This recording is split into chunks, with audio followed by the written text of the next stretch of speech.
Es el profe Beto Gaitán. ¿Por qué te cae más pelado? ¿Por qué sos así? ¡Qué crueldad! El otro día me dice un amigo, che, qué bueno el bloque del pelado ese que habla de historia. No le diga así, es mi amigo Es el profe señor... de historia. Claro. ¿Es profe de historia? Sí, le digo, es profe de historia. Muy bien Alfredo el bloque. Gaitán, el profesor. Le digo, es director del Instituto Manuel Belgrano. No me diga, es un amigo de Mortero. Muy bien, dice, Sí. me encanta el bloque de historia, así que para Oscar va dedicado el bloque de historia, que viene ahora con Argentinos sin Domesticar TV. Bien. ¿Qué va a hablar? Porque se acuerdan que la semana pasada, en una de las efemérides, hablábamos que se iniciaba el juicio a las juntas militares, Claro. ¿no? Hace ya unos cuantos años. Y hoy vamos a hablar de eso. 40 años, 40 años, ni ¿no? más ni menos. Son 40 años. Del Exacto. juicio de las juntas militares. Y hoy Beto va a hablar de eso, de cómo se fue armando este juicio, cómo lo fueron tratando, que hay una película excelente que habla del caso. Y también nos cuenta acerca de qué pasó con la cúpula de los guerrilleros. Mira. Porque se juzgó a la junta militar, pero del otro lado había también gente que se ha comportado mal porque ha hecho desaparecer también militares, había puesto bombas, también era una guerra bastante civil, bastante fuerte que ocurrió en esa época. Para contar de un lado y del otro, que a veces no se escucha la otra campana. Beto Gaitán nos habla de Argentinos sin Domesticar TV, dale. 1985, abril de 1985. Una fecha que se remonta o que se compara, mejor dicho, con aquella de 1945. Dos contextos históricos diferentes. Uno, finalizada la Segunda Guerra Mundial, los juicios de Nuremberg, los juicios por delitos de lesa humanidad a los jerarcas nazis por lo producido en la Segunda Guerra Mundial.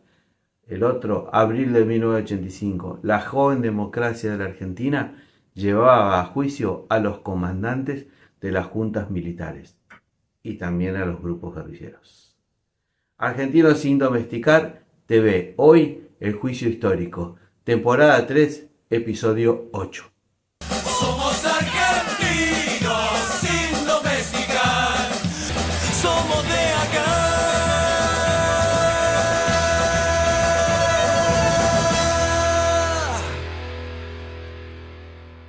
Bien, y estamos entonces en un episodio más de esta temporada 3 de Argentinos sin Domesticar TV. Y hoy recordando justamente una fecha que es sumamente importante dentro de la historia argentina contemporánea, de la historia de estos últimos años, de la historia de nuestra recuperada democracia ya por 1983. Hoy vamos a recordar el juicio histórico, aquel que comenzó justamente en abril de 1985. Contexto histórico, Argentina, la Argentina que volvía de la dictadura, la Argentina del doctor Raúl Alfonsín, la Argentina de esa democracia débil, pero que el doctor Alfonsín cumplía con una de sus promesas de campaña política que justamente lo catapultaron al sillón de Rivadavia, que fue el juicio a los responsables sobre los delitos ocurridos durante la tan triste célebre dictadura militar. El juicio a los comandantes. Todo empezó justamente el 22 de abril de 1985. Los números nos dicen que finalizó en agosto de ese mismo año, 530 horas de audiencia, 839 testigos y la llamada causa 13 que va a ser llevada adelante por jueces como por ejemplo León Arlañán y Ricardo Gil Lavedra, entre otros.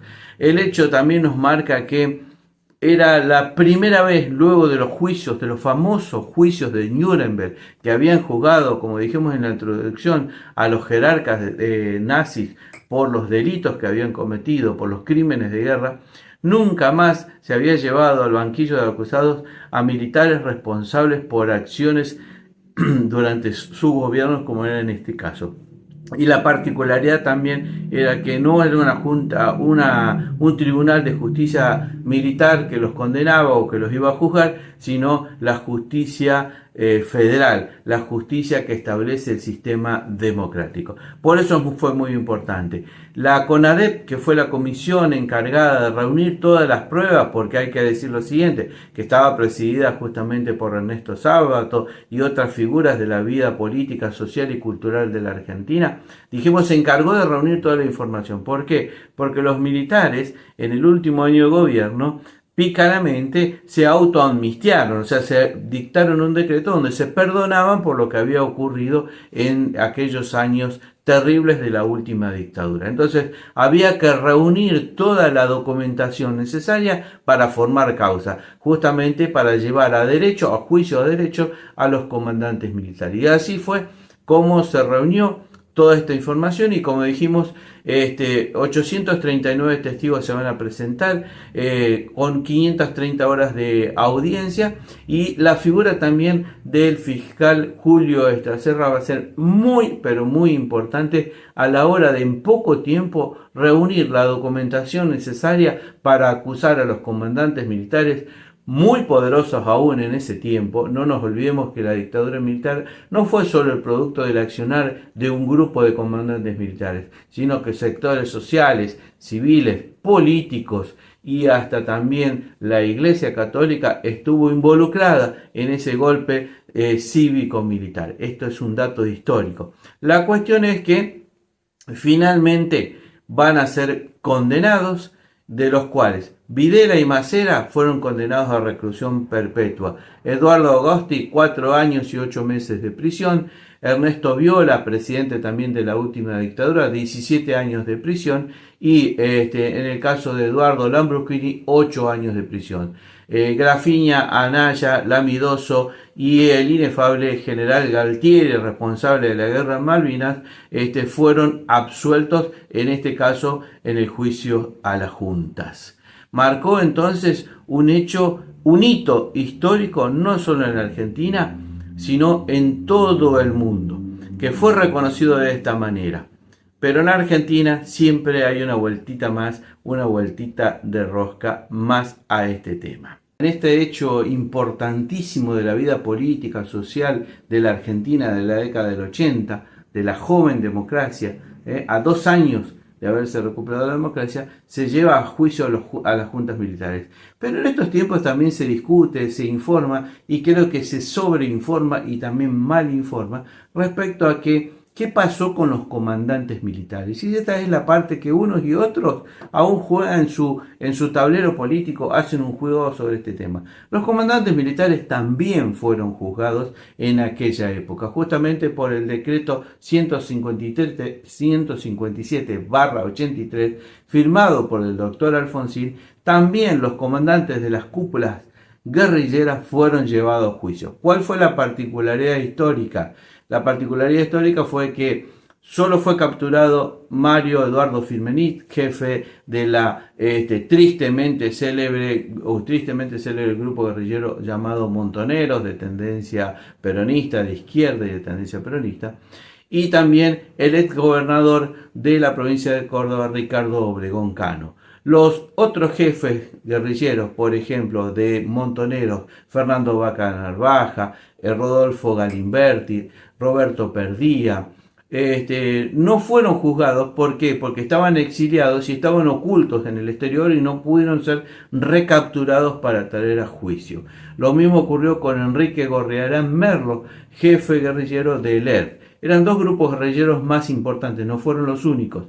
Montoneros y ELER, el Ejército Revolucionario del Pueblo, de tendencia trotskista, y, como dijimos, la organización más famosa de todas, Montoneros, que ya explicamos por quiénes estaban lideradas.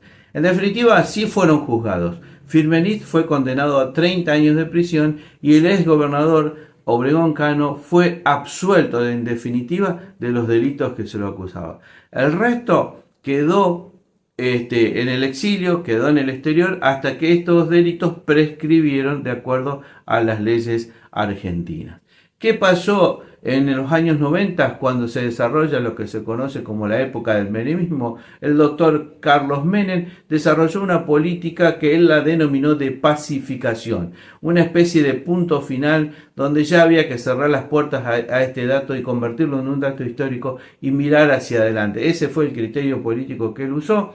La mayoría de la población lo había respaldado con los votos, por lo tanto él hace uso de una herramienta legal que le corresponde a cualquier presidente, que es la de amnistiar o indultar a un reo. Finalmente, los comandantes militares que habían sido condenados en el famoso juicio de 1985 fueron indultados, recuperaron su libertad, lo mismo que Mario Eduardo Firmenich. Esto ha sido considerado como un hecho negativo para la justicia argentina y para muchos consideran que nunca pudo cerrarse la herida de aquellos años. En el 2004 se reabren los juicios, se deroga el decreto de indulto del presidente Menem y se reabren los juicios, dividiendo en dos partes. Los delitos de lesa humanidad que le corresponden a los comandantes militares por su función política, tenían todas las herramientas del Estado para llevar a juicio a los acusados en aquel momento de la dictadura, no lo hicieron, por lo tanto esos delitos fueron considerados imprescriptibles. En cambio, los delitos cometidos por las cúpulas militares fueron considerados delitos de características comunes, por lo tanto habrían prescripto. Este es quizás, y lo dejamos para analizar por ustedes, el punto por el cual no se termina de cerrar la herida de aquellos años duros de la República Argentina, que se llevó a tantas vidas de argentinos. Finalmente, y para terminar, queremos cerrar destacando la importancia, el valor político, el coraje político que tuvo el doctor Raúl Alfonsín y su gobierno, con el apoyo de la oposición, de llevar al banquillo de los acusados a los responsables de la represión ilegal de la Argentina, a los responsables de la violencia política argentina, militares y grupos guerrilleros.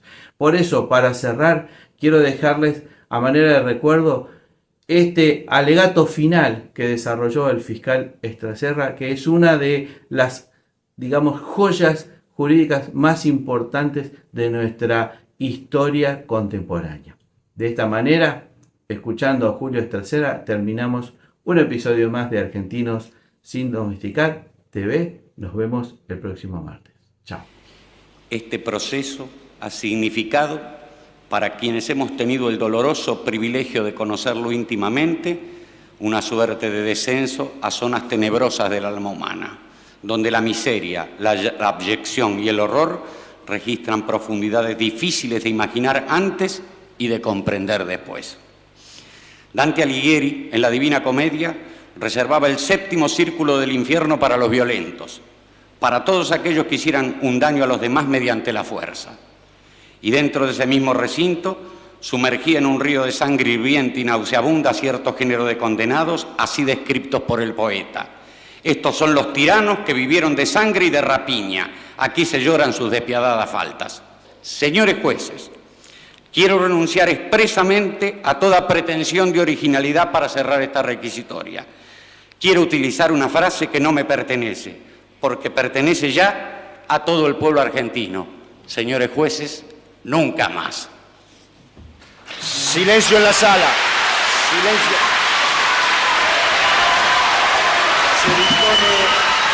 Bueno, excelente material que nos deja Beto, excelente edición también, material extraordinario por parte de Captando Imágenes y editando todo de Gustavo Rojas. Y bueno, 40 años de la historia, que no hay que olvidar,